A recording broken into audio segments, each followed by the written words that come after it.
motorbikes in Bali. So we rented motorbikes.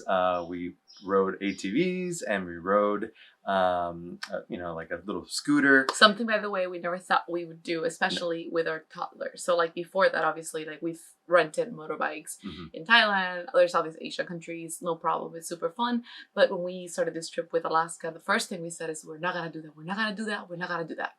However, it's impossible to travel around some parts of Bali if you don't have a scooter. Like, you can do it with a car, but it's just the traffic is insane. Like, you will sit in traffic for hours on end, and some areas it's just not viable. Like, if you're just going to a nearby cafe or something like that, like getting a car to go there is absolutely crazy. Like, if you go to more remote places like Amid, where there's just not that much nearby, or like you have to go up or down a hill, it was crazy. So long story short. Places we don't recommend you renting a motorbike, and that is Denpasar. It's just insane. There's just too much going on.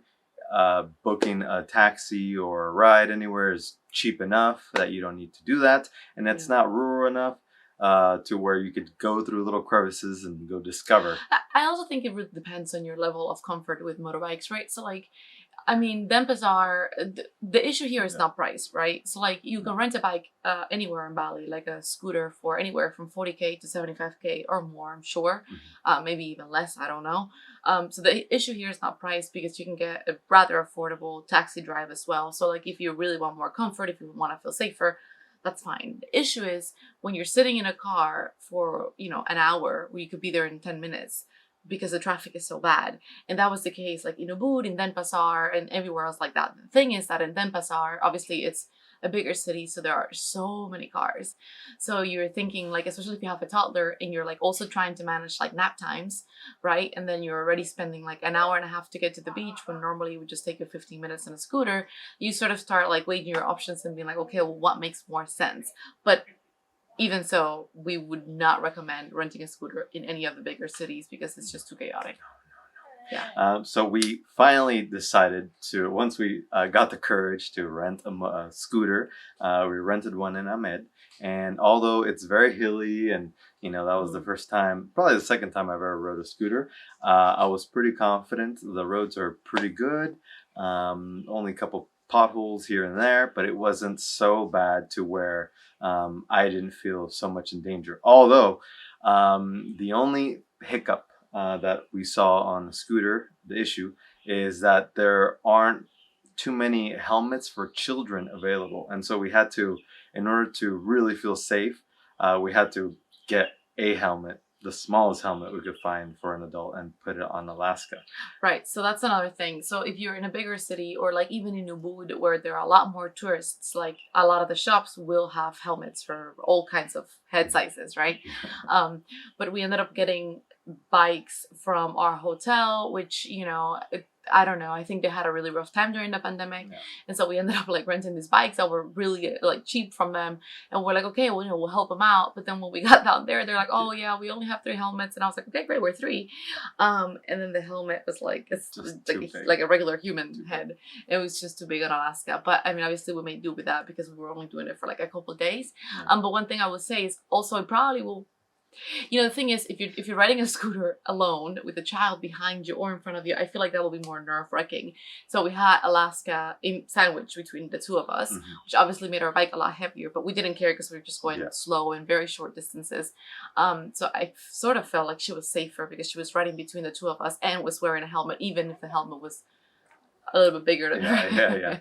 So I was in front, the baby in the middle, Marae, and she had a backpack. So, a little sandwich situation. Yeah. I personally do not recommend putting the baby in front, because if you stop, or you need to stop fast, what's going to happen? You're going to go forward, and the baby's going to go forward too. So I don't recommend it. I've seen so many people do it here, though. We've seen locals from here, and locals that you can tell people that live here but that are not from here, to kids, 2 adults on a scooter, like, an adult carrying with 3 kids in a scooter, carrying like half a tree. Like there's some serious scooter skills that we are not skilled with, No, obviously. no. So obviously it depends on your comfort level and your, you know, your skill level when it comes to a Uh-huh. scooter. Like I'm sure some people will be more comfortable than others, but for us, it was just like ah.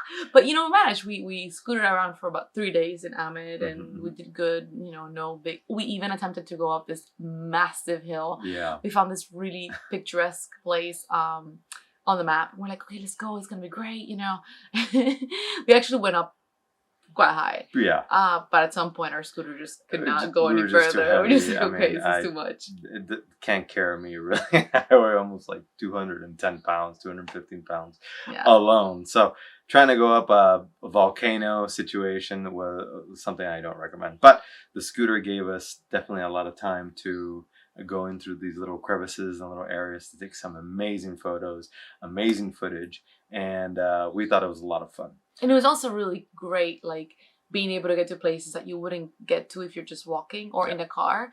Like we got into this like locals village and like just up in the roads, and it was just all green, and Alaska kept screaming like ooh ah wow, you know. So like that was kind of cool. And you know, we've talked to a couple of other people that have moved here, and one of the things they talk about is about grabbing a scooter and just getting lost in the mountains, you know. And I think maybe one day we'll do that where I drive my own scooter. What? I could learn. Yeah, you can. Another experience we had that was really surprising is we went on an ATV with Alaska. And I cannot stress this enough. We were the people saying we would never do this. I don't think neither one of us ever actually gone on an ATV before. But it was just a situation that presented itself to us, and it was awesome, surprising, and awesome. Like absolutely cool. It was real adventurous. We went on a tour, and they took us to the beach, and we basically just took this thing out. We drove through the small city, rural area. Not city. It was a village. To the rice field. And that was a lot of fun. And then we went through the rice fields to get to the beach. And once we were on the beach, it was just fair game. We got some amazing footage on the drone. We drove it around safely, confidently, and we would definitely suggest it. I don't know about ATVs in the city since they're a little wider. You're gonna get caught up in traffic. I don't think I don't think they really offer ATVs, in the city. But if you're planning a tour or anything like that, ATVs, we were really confident on that. So remember, I was in front. Baby was strapped to me with the carrier. Marae, and then a backpack. She had a backpack. So. Everybody wears a helmet, of course. One thing I'll say is that when you do these tours, a lot of the time they'll offer either the beach option or the jungle option. So be careful of the weather. If it's really sort of like rainy or, muggy, avoid the jungle because it'll be a mess. I mean, we got super messy anyway, but obviously it was sand, so it's a lot easier to like clean off.